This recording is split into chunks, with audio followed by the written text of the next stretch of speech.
Federata Shqiptare e Mundjes ka dënuar aktet e dhunës të shfaqura në Asamblenë e 5 janarit ku sherri kapi për masat njerëzore. Duke folur në një konferencë për shtyp, presidenti i kësaj federate Agron Bajramaj tha se gjithçka ishte pa parashikuar, edhe se në kushte të tilla nuk mund të mbahej asnjë asamble. Këtë papritmas, njerëz që neve në të vërtetë i lejuam të hyjnë të sallë, pa e ditur se çfarë përfaqësonin, filluan të shkaktonin rrëmuja të tjera.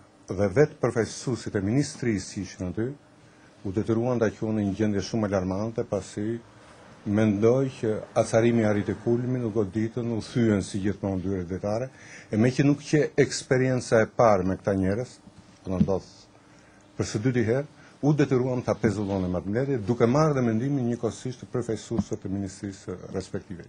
Ndërkohë, sekretari i kësaj federate Viron Bexhani tha se ka zhvilluar një takim me ministrin Pango të hënën në darkë dhe se ka marrë premtimin se organet e dala nga asambleja nuk do të njihen. Ai akuzoi gjithashtu politikën për ndërhyrje në proces. Mund të themi në atë sallë ishin njerëz në nivel që janë me procese kriminale. Neve i lam, kjo është gabimi im, mund ta deklaroj këtu publikisht.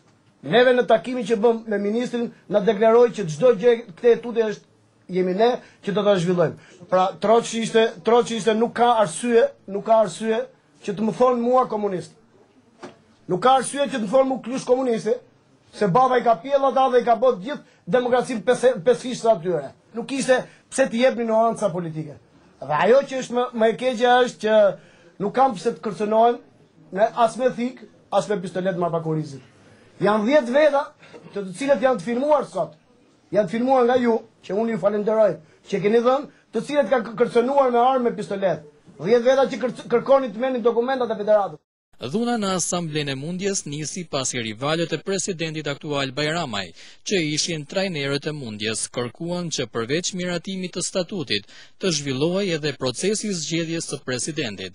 Një gjë e tillë nuk u pranua nga drejtuesit aktual, gjë që çoi deri në nxjerrje të armëve. Dhuna e shfaqur bëri që drejtuesit e Federatës së Mundjes largoheshin nga salla, ndërkohë që pasdite u mor vesh se presidenti i ri ishte zgjedhur Alban Elezi, një efektiv i forcave speciale të ushtrisë.